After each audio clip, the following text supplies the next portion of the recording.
আগে জাস্ট এটুকু বলেন যে আপনার টপ রেটে হওয়ার এক্সপেরিয়েন্সটা কি? মানে হচ্ছে ফিলিংসটা কেমন?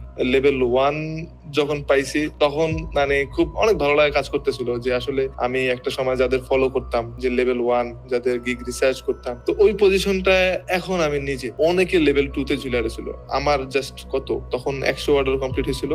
তখন এক্সপেক্ট করার কথা না, কারণ এক একজন 500 600 রিভিউ নিয়ে বসে আছে, তাদের প্রোফাইলে রিভিউ করতেছে না। তো আমার এক্সপেকটেশনের পুরো বাইরে ছিল যে টপ রেটেড হওয়া পসিবল না, কারণ এত ভালো ভালো রিভিউ নিয়ে বসে আছে, তো সেইখানেই হইতে পারতেছে না। লিটারালি আমি এক্সপেক্ট করি নাই, বিকেলবেলায় সম্ভবত বসে আছি, হঠাৎ একটা ফাইবারের নোটিফিকেশন আসছে, ভাবছি ক্লায়েন্ট, তো ধরে দেখলাম যে you are now top rated. আমি লাইক স্পিচলেস, টপ রেটেড, মানে একদম পুরো স্পিচলেস ছিলাম। ওই সময়টা আমার জন্য অনেক বেশি স্পেশাল ছিল।